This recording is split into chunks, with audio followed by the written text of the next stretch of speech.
Let's go. Let's go. It is honestly a day you dream about if you are a New York sports fan. So, we're not going to just talk football. We got to dabble into the baseball conversation. Man, a lot on the line for both the Yankees, who are looking to clinch the American League East. They need the combo of them winning today against the Orioles and the Jays losing to the Rays. That gives them the American League East. Got the Mets, all too familiar territory. Game 162 against the Marlins, needing a victory, but also today needing help from Milwaukee with nothing to play for. A Milwaukee team that has lost the first two games of this series against the Reds. So there's a chance that let's do the math. 9 hours from now, we could be narrating the biggest collapse, the most disappointing season in New York sports history. And that would be the New York Mets. So hit us up in the comments. We're streaming live on X. We're also on YouTube. I'll be on the radio today on ESPN New York going from 12 to 2:30. So I'm just getting charged up, baby. I'm just getting charged up. I'm doing my show right now on the radio for 2.5 hours. My man Dexter Henry, who does his show with the New York Post Sports, he has me on at 7:30 tonight to talk Mets for better or for worse. We're just getting it popping, y'all. And then, oh, by the way, Jaxson Dart makes his debut for the New York Giants at home against what last year was the number one ranked defense and what this year is a defense holding opponents to under 300 yards. A really good Chargers team. As Brian Dable in desperation mode, it's like, you know what? I'm going down swinging, y'all. It's like a boxer. You ever watch a fight where the boxer is losing and he comes into that 12th round and is like, listen, man, this is all I've got. And that's really how the phrase going down swinging was created. 12th round, if I don't do anything possible to win, I'm going to lose anyway. So might as well. Might as well. So let's start with the NFL week 4.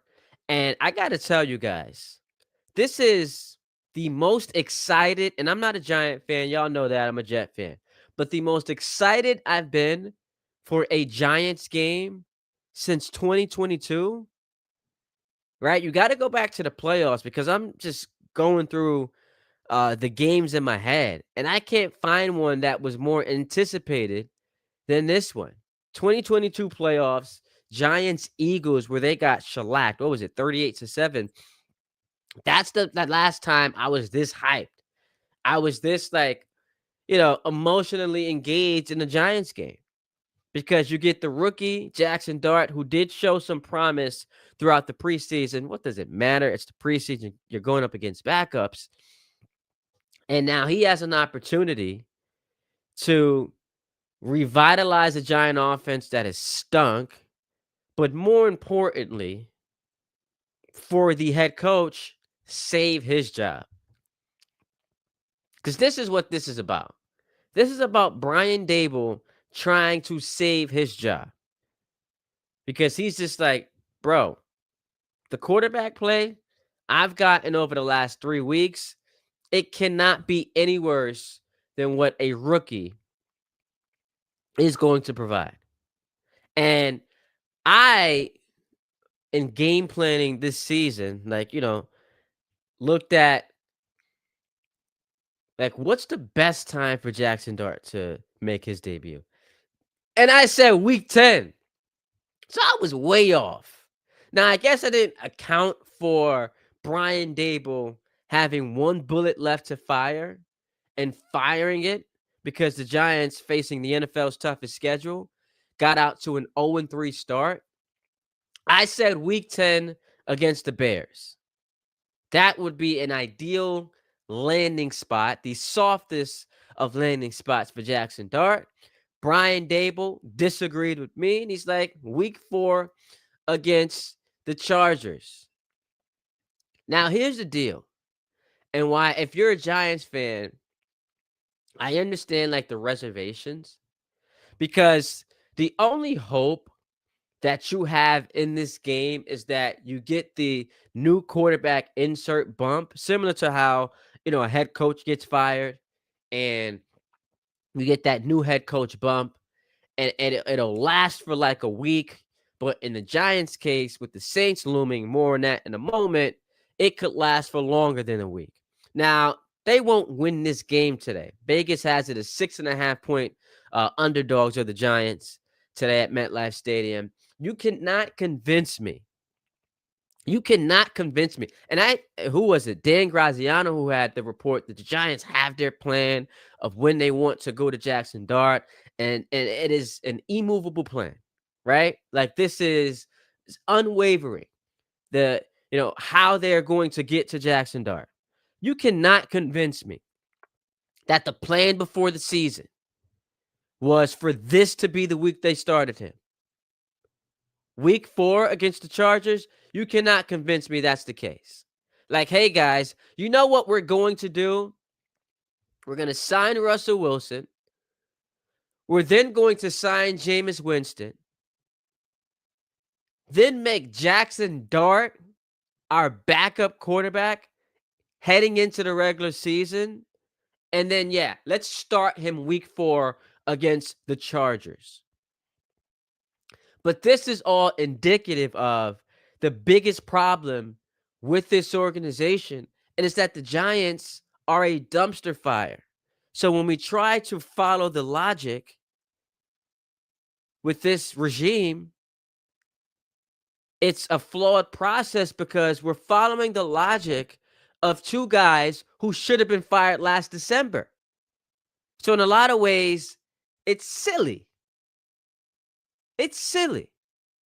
They are poorly run, and both Shane and Daboll are at a point now where if you're a Giants fan, it's not only can't you trust them to make good decisions for the team this year, you worry about their decisions hampering this organization going forward. Now, I don't want to be hypocritical and talk out of both sides of my mouth. The way this week started, I actually thought it was a brilliant decision to bring Jaxson Dart in. Now, how we got here, completely different story. But given the circumstances, I said it's brilliant just for a couple of reasons. After what we saw from Russell Wilson in that goal-to-go sequence against Kansas City on Sunday night, it was impossible to go back to him. Impossible. You simply could not go back to Russ after, he's throwing the ball into the tunnel, intentional grounding, because you then, if you're Brian Dable, lose credibility, not just with the fan base, but to ownership and to guys in that locker room who saw on Sunday night, because of who they had at quarterback, they had a 0% chance of winning that football game. They were drawing dead. And after that sequence, you cannot possibly go back to him. And because you had made Jaxson Dart your backup quarterback, it would have just been odd to have Jameis leapfrog Dart, because then it's like, wait, do you not think Dart is ready? Like, how are you having your third string quarterback leapfrog your backup unless like something catastrophically happened to where we're either talking about an injury, or you just came away from the last 3 weeks thinking Dart could not see the field yet. So it creates more internal chaos and confusion. So I did give the Giants credit for going to Jaxson Dart here, because, again, you cannot go back to Russell Wilson. And it also allows you to get, and this is where things start to get a little hectic, it gives Jaxson Dart a final tune-up before what is a must-win game next week in New Orleans. Maybe the only must-win game on the schedule, because as we talked about for weeks, it's the number one toughest schedule in football. But come on, y'all. If the Giants, after losing this game today, go down to New Orleans against Spencer Rattler and take an L, the Giants will be favored in that game next week. And it depends on what happens. It depends on what happens in this game today against the Chargers. But if I had to do a look-ahead line, I think the Giants are, at the very least, 2.5-point favorites in New Orleans. The Saints are going to get annihilated today by Buffalo. That spreads up to 14.5. I'm all over it, because Buffalo, what we know about them is against tomato cans, they're like the Yankees. They punish them. And the Bills, I think, will do a lot of punishing, extended rest. They played Thursday night last week against Miami. And after that subpar performance, I expect Buffalo at home in front of that crowd to come out roaring and to put the beats on a Saints team that literally might go winless this year. So we fast forward to next week. I think this is going to be the only game you see the Giants are favored in.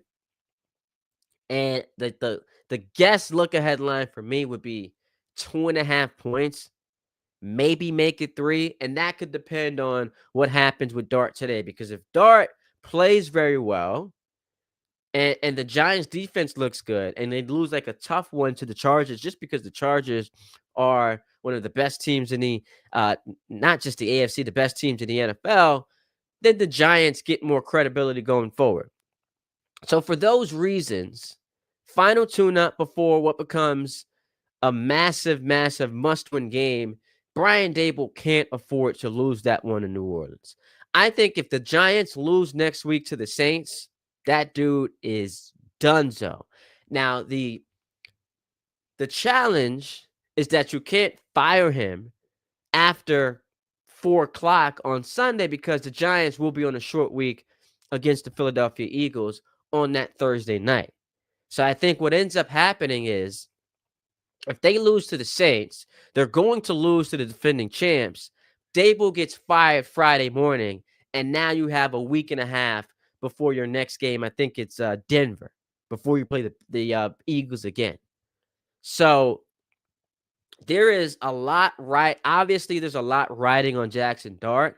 So I think in preparation for what is going to be a massive, massive game against the Saints, you bring him in now and you see what he can do, maybe weed out some of those mistakes, the rookie mistakes that naturally are going to happen. And that's where I am with this, and why I started the week saying, just given the circumstances, it was a brilliant move. Given the circumstances. Overall, how we got here, why they decided to sign Jameis Winston and Russell Wilson to begin with, all of that is sloppy. It's just reeks of a team devoid of concrete answers on how to push this organization in the right direction. I also found the reporting from Diana Rossini to be very interesting. The Giants, in her column she put out last night, were considering going to Jaxson Dart after their week 1 loss, after they had just lost to the Commanders, which also would have struck me as odd. If you thought he was ready in week 2, it means you thought he was ready in week 1. So why not start him to begin with? And maybe that's just out of respect to Russell Wilson, but it goes back to what was the point of signing him anyway?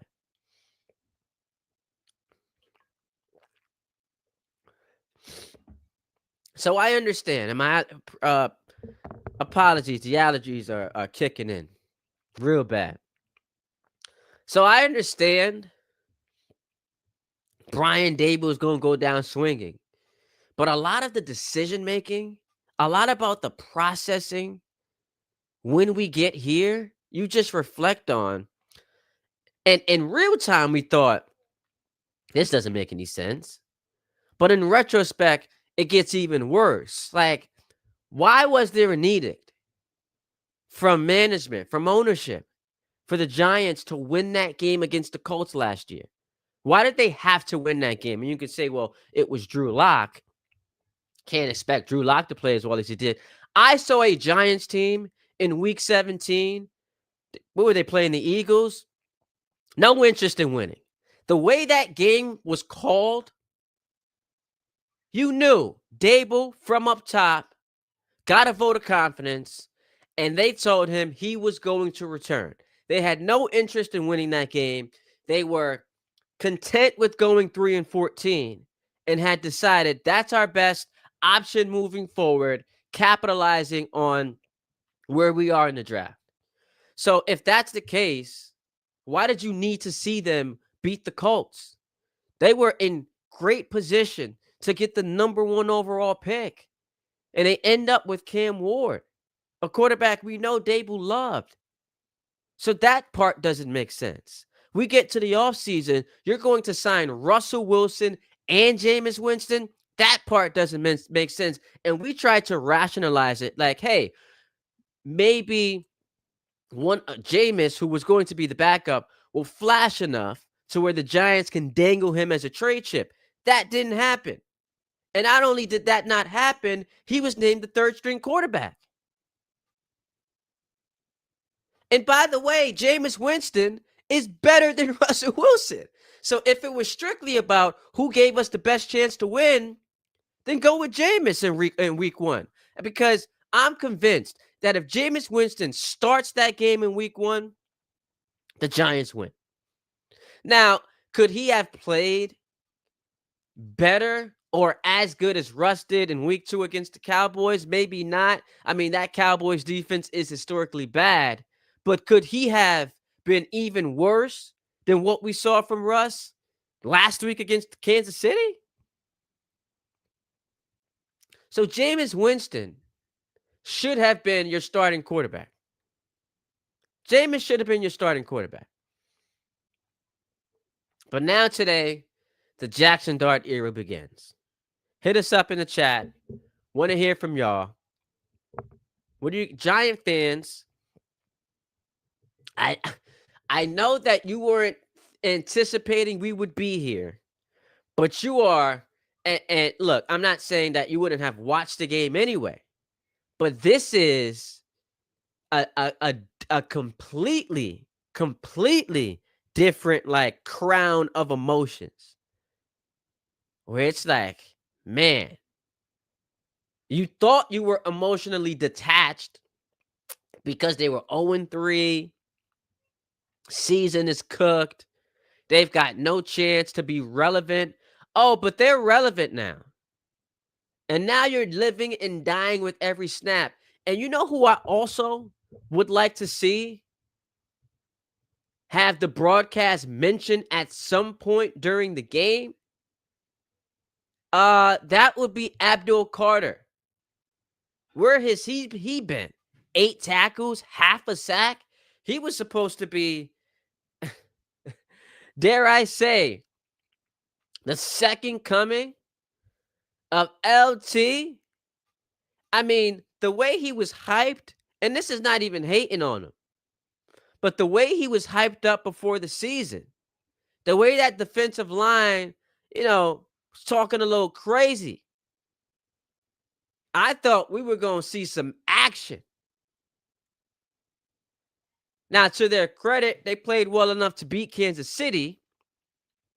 But, I mean, come on now. Abdul Carter would like to see his name called today.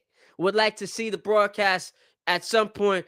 And that's a sack for Abdul Carter. Justin Herbert goes down. I want to see something like that. No, he's only played 3 NFL games. But we're at this point of the season, you begin to watch players. And for the Giants, it's a couple players. Jaxson Dart, no question, top of the list. Abdul Carter, he's one of those guys. Andrew Thomas just came back last week, was on a snap count. So we're going to be paying attention to him today. And Andrew Thomas, who in the last 2 seasons has played only 16 games, so that is a massive concern. But I'm ready. I'll be on the radio during the game, and the tough part about that is, trying to focus. Obviously, gotta have the game muted. Trying to focus on everything that's happening while I'm talking. Excuse me. That's a challenge. But we'll be here, man. We'll be here from 12 to 2:30. I'll be on ESPN New York Radio. Holla at your boy. Check me out. You can get it popping together. But I want to hear from y'all in the chat. Hit us up. Ty D. Butler is where you can find your boy on X, on Instagram, on YouTube, on TikTok, all over the social media platforms. Let's get it. Let's move over. The Jets play tomorrow night. So the only news, I guess, or topic of significance right now, Justin Fields has cleared concussion protocol, so he will make the start. He did talk yesterday about just how difficult the last 13 days have been for him. And it's your prototypical, it's, similar to what you hear a lot of people dealing with concussion say: sensitivity to light, headaches, focus. So there was a lot going on for him. He said he was pumped watching Will McDonald return that touchdown. He was in the crib watching the game. He was pumped. So that is something I'm excited to see tomorrow. Do we get a Justin Fields closer to what we saw week 1 against Pittsburgh, or what we saw week 2, which literally was the worst game of his NFL career? So I'm ecstatic to see the Jets tomorrow night, Monday Night Football against the Dolphins. And here's the thing for the Jets, and it's how I look at it as a fan. The season goes sideways. 0-3, you're cooked to make the playoffs. But 0-3 doesn't mean you're uninteresting the rest of the way. You haven't clinched that yet. 0-3 going to 0-4, now you've clinched that. You're uninteresting the rest of the way.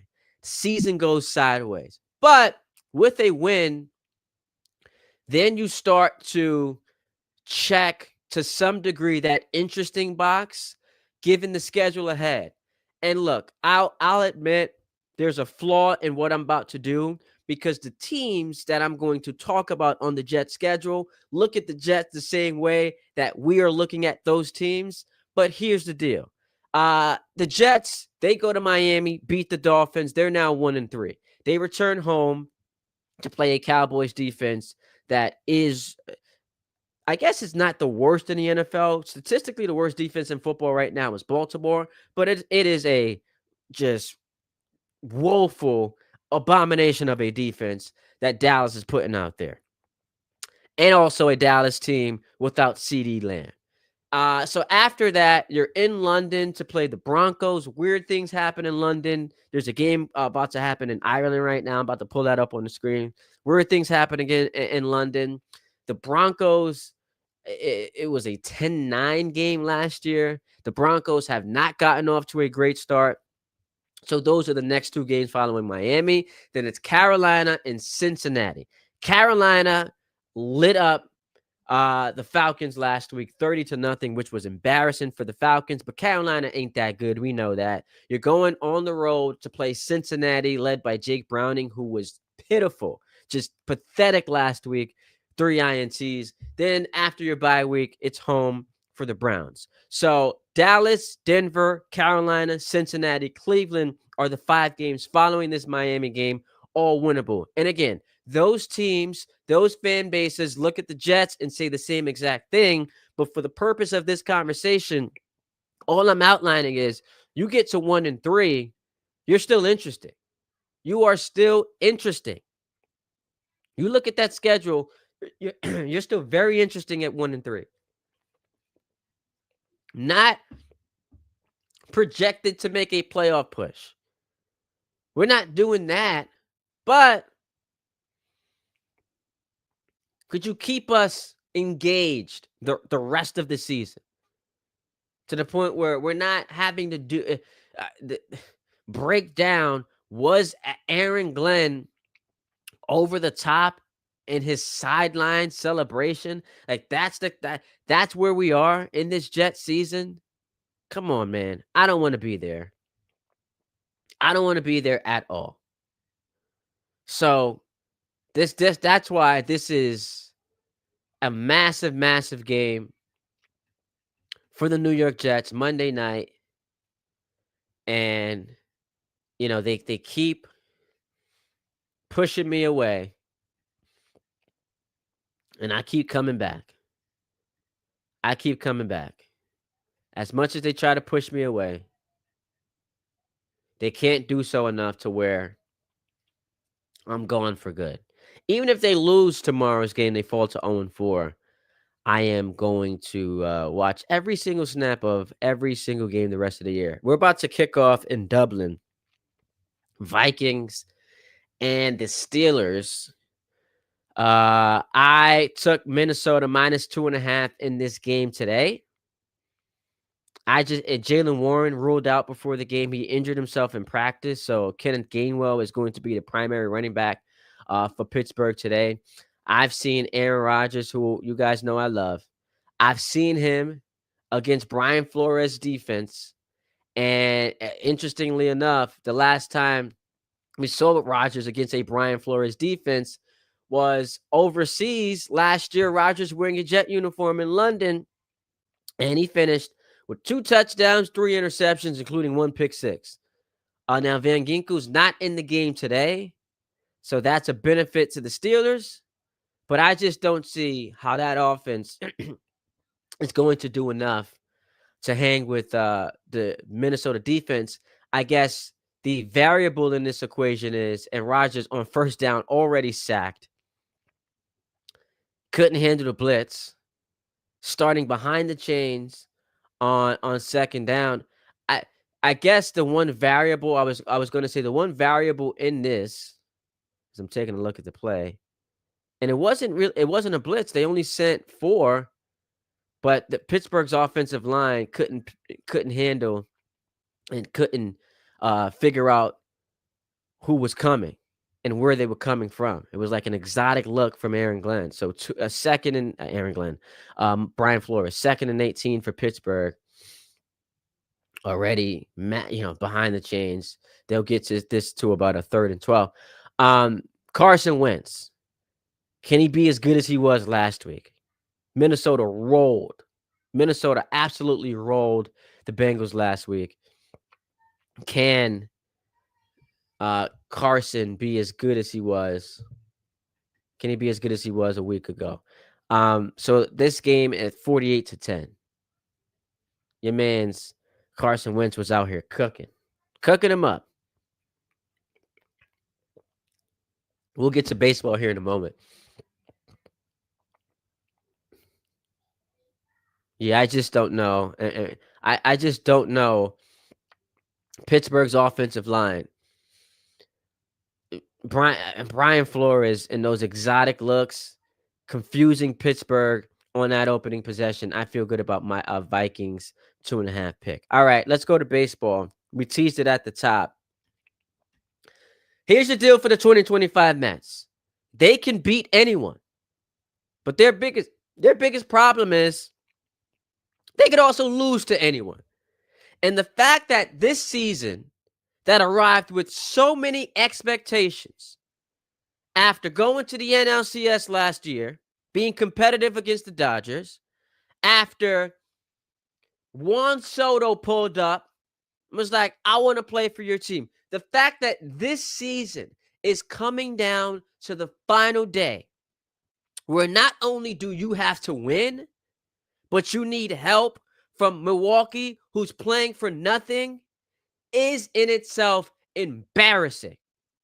That's embarrassing. All the expectations, that high payroll, and it comes down to the final day where 84 wins would have gotten you a playoff spot.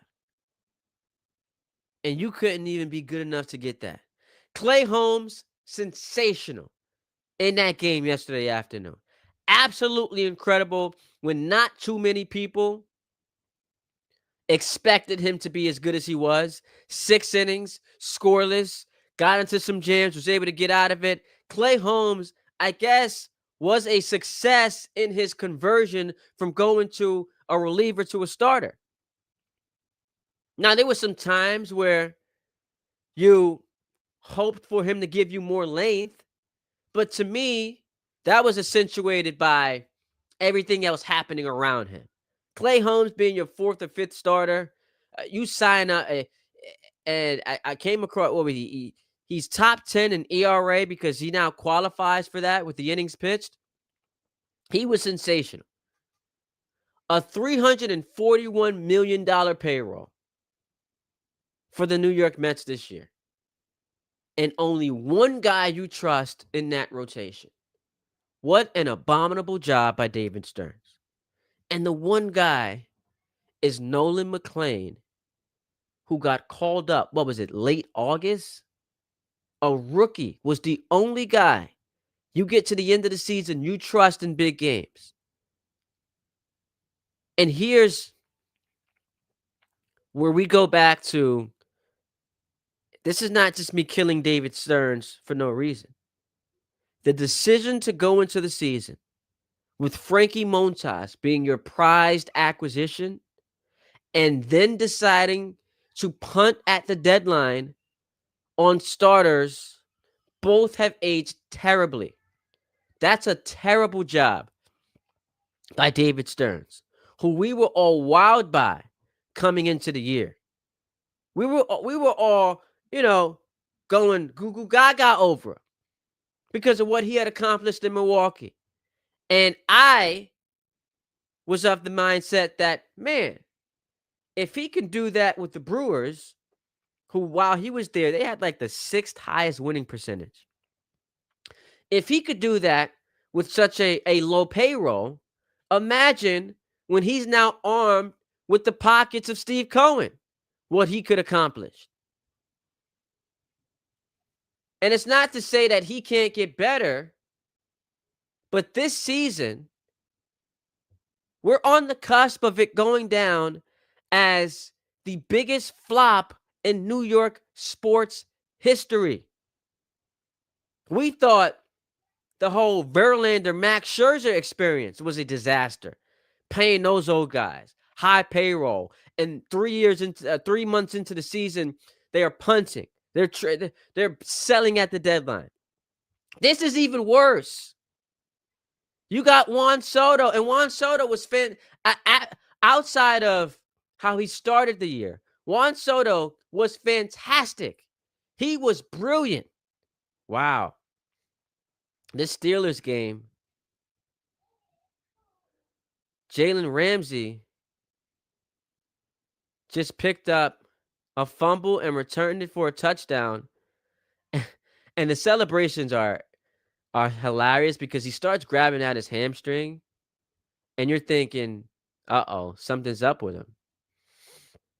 But that was a part of his celebration. Jordan Mason fumbled, and we're looking to see if he's ruled down. Now, it looks like he did he did lose the ball as he was falling. But the interesting part of this will be Mason was touching the football, and he was also out of bounds. So as he's out of bounds, does he get his hands on the ball, and then they'll put it back to the spot? But at the moment, Pittsburgh's defense has put them up by a touchdown. I hate because you always get duped by it. Ramsey's running full speed to the end zone, grabbing his hamstring. And it's like, no, it's just part of his touchdown celebration. Big fumble for Jordan Mason. I remember Jordan Mason because he ran all over my Jet defense Monday night last year. All over the Jet defense. That was fun to watch. So they are looking to confirm the touchdown. I'll get back to the Mets, y'all. Hit up the comments. Hit the comments. I want to hear from you guys. So it gets punched out. It's clearly out, but is he touching the ball as he's out of bounds? And yes, he is. So it's not going to be a touchdown. It's going to be that part will be overturned. But because he's touching the ball while he's out of bounds. Oh, they're saying, when he's touching the ball out of bounds, that goes back to the team that possessed it. And I can't hear. Obviously, I have it muted. But the team that possessed it, when it's a live ball, the team that possessed it, oh man, Minnesota gets a huge break here. When it's a live ball like that and no one has possession of it, man, that's a tough break. Tough break for Pittsburgh. But we're here in the chat. The Mets, as I was talking about, this is a travesty. This is, the biggest failure I can remember in New York sports. And I guess the hilarious part is, if you're a Met fan, and I told you before the season, all you had to do to get into the playoffs was beat the Marlins, you'd sign up for that.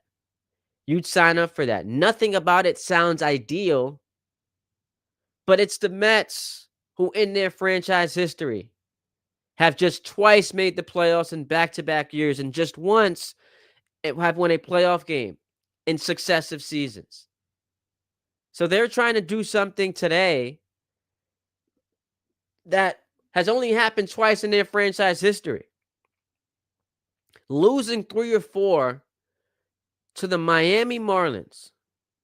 And I get they've played a lot better lately, but losing 3 or 4 to the Marlins directly after sweeping the Phillies summarizes this season. Losing Friday night to this Marlins team has put them on life support. So they had played 5 games to the Marlins and lost 4 or 5. If in those 5 games, they had just won 1 more. And if you're a Met fan, all the losses that you've had this year that have been just devastating, swept by the Pirates, losing 2 or 3 to the Orioles, and the series against the Braves who were cooked all year, all those losses you're going to reflect on. And it's like, man, if we could have just gotten 1 more. And as we comb through all the negatives, all it took to make the playoffs was 85 wins. And the Mets with Soto and Alonso and Lindor fall short of the 85 win mark. Anyone before the season think it was possible the Mets were not going to get to 85 wins? I don't know what their over-under on the season was, but it surely wasn't 84 and a half. That is embarrassing. And I'll say this. I'm not doing the whole, you're just a Yankee fan. You are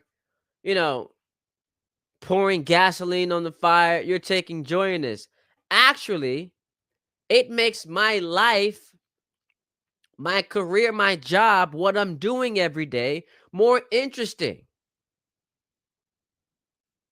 If while I'm staring down the barrel of two 0-3 football teams in New York, I could at least have the Mets with Soto and the Yankees with Judge both in the playoffs to talk about.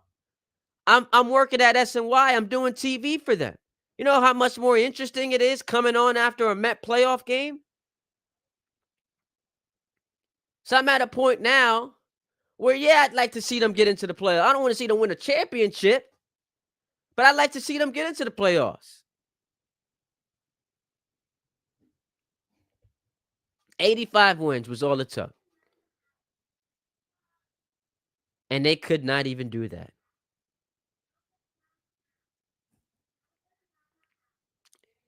85 wins.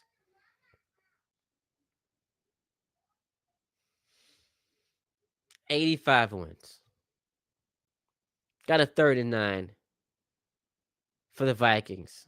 As they move the ball down the field, Carson Wentz gets obliterated. Blindside sack.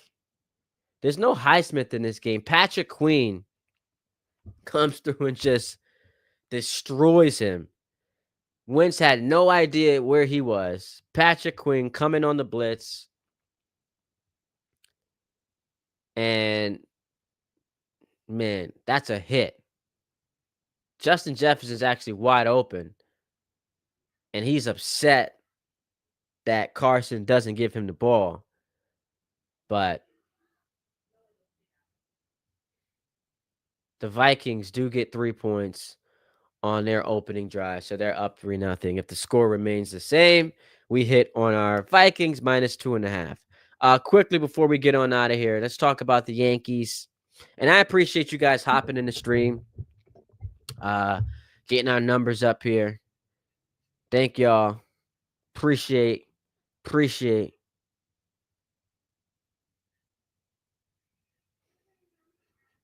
Yo, I was involved in like a soap opera dispute. Yeah, like I was on X going at people over soap operas. I never thought I'd see the day. All right, let's talk about the Yankees real quick. The Yankees rotation being this elite, despite 0 innings from Garrett Cole this year, I think is the biggest surprise among many surprises that include Trent Grisham being tremendous. Ben Rice, I mean, what a season he's had. Bellinger returning back to, at some points, the MVP version of himself. You've had, obviously, what you've gotten from Jazz Chisholm, a 30-30 season. The biggest surprise to me has been how excellent this rotation has been. And I don't think it ever gets to a point where you're like, oh, that Garrett Cole guy, we don't miss him. But you do marvel at just how unbelievable Max Fried and Rodon were this year. When called on to be excellent, they met the expectations. Starting every game. Max Fried had a 2-month stretch where he did not look like himself, but has since rebounded. And I'm not the biggest Carlos Rodon fan. I think that he gives me too much anxiety, which I still don't believe is quelled heading into the postseason. But you got to give him credit for how he's produced this year. Both of those guys taking the ball every 5 days and more often than not being the game's best starter, which is why Brian Cashman gets a lot of credit for how shrewd he was in his plan B after Juan Soto went to the Mets. He didn't think he could replace Soto offensively and the players, so he pivoted and decided run prevention was the best option. Max Fried signing, incredible. Cody Bellinger, who obviously has delivered offensively, but defensively has been fantastic. That's also in line with run prevention. And then at the deadline, he shores up third base with Ryan McMahon. So this team right now has to make you feel good. They have all of the pieces to win the championship. They are the best home run hitting team by a mile. They lead the league in walks, which isn't sexy, isn't going to, excite you all that much. But you get to the postseason, those walks, which exude a lot of patience, puts base runners on. And being the best home run hitting team, all of a sudden it's a 0-0 game. It's 3-0. They're going to make teams work. Fourth best starting ERA in all of baseball. Bullpen leaves a lot to be desired. I have no idea what I'm getting from Devin Williams and Luke Weaver, but they have the pieces in place to at least compete for a championship. With that said, I still don't trust them. I've been burned by Yankee teams in the past who looked awesome during the regular season and then did not do enough come October to win a championship. So we'll see. We shall see. I still don't trust them. I still don't know if it's been hammered out of them. Defensive mistakes, base running blunders at the most inopportune times, but we shall see. We shall see. As far as the MVP discussion is concerned, here's the deal, y'all. I don't know how you watch Aaron Judge every single day play baseball and think to yourself, yeah, I think there's another guy better than him this season. I don't know how you do it. He is universally recognized as the best player in the game, or at least the best player in the American League. I don't say universally because there's Shohei Ohtani, and, people argue who's better between Shohei and Judge. But he's universally recognized as the best player in the American League. Like, there's no real argument against that. And you're watching him on a night-to-night basis do things that some of us have never seen before, and we're just throwing our hands up and we're like, not the MVP. The list of guys to hit 50 or more home runs and win the batting title, which Judge will solidify later today. Jimmy Fox in 1938. Mickey Mantle in 1956. Aaron Judge this year. That's the list. Judge will do something today we haven't seen in just about 70 years. Something only two other guys have done. Something majority of us on this stream watching have never seen before. And we're deciding, you know what? I think someone else has been better than him this year. And all of that despite an IL stint. Despite an IL stint. Doesn't make sense to me. There was a point this season we were legitimately arguing and discussing if that dude could hit 400. It was on the table in our minds. And it sounds crazy because now he's not going to hit 400. But that was a conversation on the table. Why? He's that good. And so much of the MVP debate has been made about how Kyle Raleigh stacks up against catchers of previous generations and of previous eras and of previous years, and about how he stacks up against switch hitters we've seen before.